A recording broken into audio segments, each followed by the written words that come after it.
What is good, guys? It's your boy Hugo the Savage back again for another Power Book 2 Ghost review. Season 3, Episode 6, The Land of Lies. Coming off the back of the last episode where we saw it end with Lorenzo Tate. Lorenzo Tejada being murdered by the kinky cousin. We know about that. So let's get into this one. I have to say straight off, I mentioned in the last episode that they did well to action pack so much things into one episode. God damn, they put a lot into this episode. There's about 3 different storylines in this particular episode. They could have transitioned into having more episodes of Power. But I know, I understand restraints, money, TV time, all of that, I get it. But I did enjoy myself, so let's get into this. So, this episode has loads of different things. Probably going to be in bullet points because there was so much, but we had finally... Tariq, obviously, he saw Lauren in the last episode for the first time, thinking that she was dead. So in this episode, he decides to confront everybody he found out was involved. First, in starting with Brayden, who lies to his face, and he beats him up. They get into a fight. It's a proper Tommy and Ghost fight.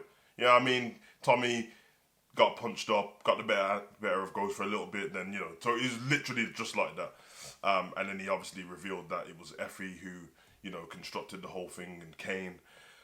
We had that in this. The whole dynamic between Jenny and Saxe built up a little bit more because now he found out that the reason why she was able to write, get the whole criminal investigation on the Tariq, even though he was exonerated in the first place, is because of him. She's been using him as a CI, and that's the reason. So he went good there. And then she blackmailed him, and she said, listen, if you stop working with me, I'm just going to tell him that you took the gun to Truth that time, and, you lose your job. So there was all of that. He ended up having a sit down with Lauren because Lauren said she won't go back into WITSEC without speaking to him.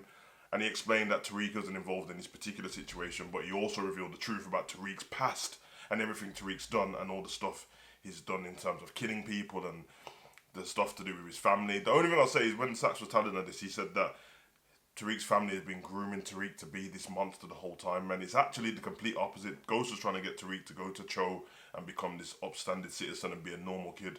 It didn't really work out like that from his own actions. So, like that.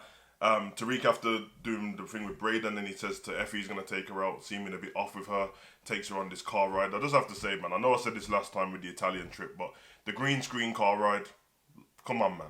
You got too much money to be doing that. It was bad. It was bad. I was watching in the background on purpose, like, they've gone past that tree the same time about 13 times. Sort that out, but green screen car ride. And then Effie starts, they're starting to reveal stuff to each other. So Tariq's playing mind games where he tells her that, he killed his dad and all these different things and what his family was like towards him and how he had to protect him. I think he was trying to coax it out of her so he could give her a secret and then she would say, I killed Lauren. She didn't. She revealed that when she was growing up, her stepdad had been touching her, them dodgy youths there, bruv, them. Yeah, so, and the stepdad married the mom and they're still together, so it revealed. It's a little bit more backstory to why Effie's the way she is.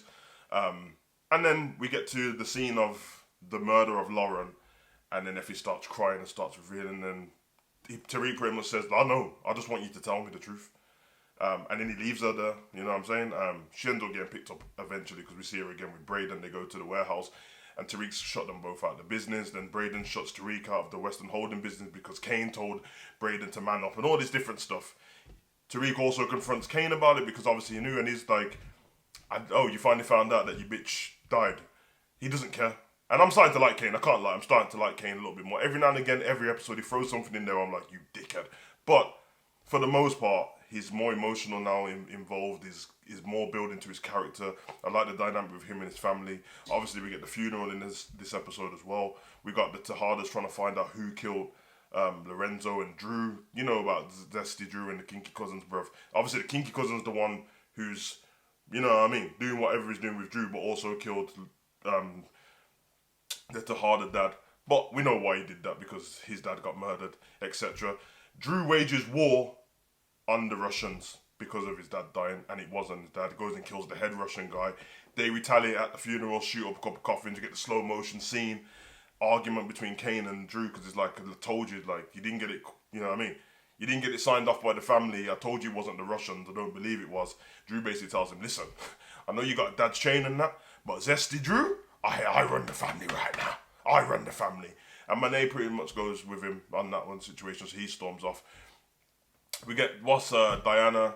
The power actually kicks off with Diana getting her back blown out by Salim, bruv.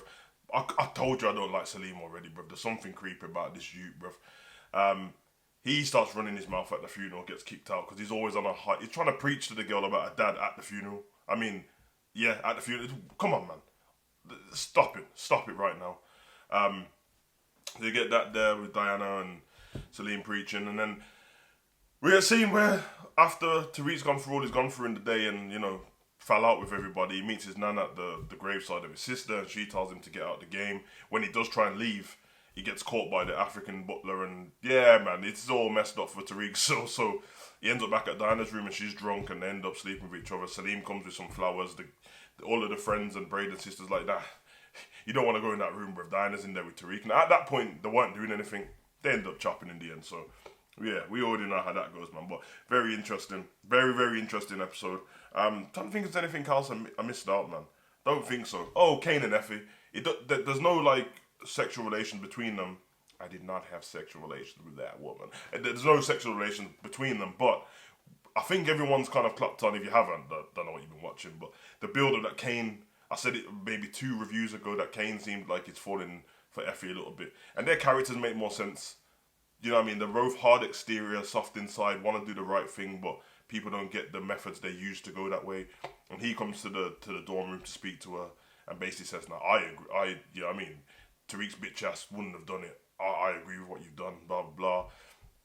She'd been shot at the business. She was threatening to take Tariq's business down. And then he basically said, "Listen, I'll still work there. I'll give you some drugs on the side. You sell that. Keep everything going." So I'm saying within the next 2 episodes, you know what I mean, Kane and Effie gonna chop, bruv. One of them got died though. You already know that. So, and then yeah, nothing too negative about this episode. I just thought there was a lot in one. We did get like a Tahada ghost at the end. I'll tell you one thing. I know this is called Power Book Ghost. I'm telling you, they make a reference to the word, the name, a picture, something to do with a ghost in every single episode. The amount of times, I thought you look like you've seen a ghost. Then there's a ghost of Lorette. Come on, man. Listen, do better than that, man. We don't need to, you know what I mean? Some takeaway points. Takeaway point for me is Tariq, them kinky leather trousers you keep wearing has to stop, bruv. Ghost weren't running around being a bad man with leather. Bruv, you think a man with leather trousers could ever disrespect me, bro? I'll punch him up, bruv. You can't run the streets with leather trousers, bro. You know what I mean? And the shiny ones as well, bruv. You know what I'm saying? So, I think Tariq, when he went to meet his nan, he sent his nan away to be with Tasha and his little sister, so he's still in the game. But yeah, man, it's building nicely. I don't think I missed anything out, man. There's some minor little details within there and that, but really enjoyed this episode.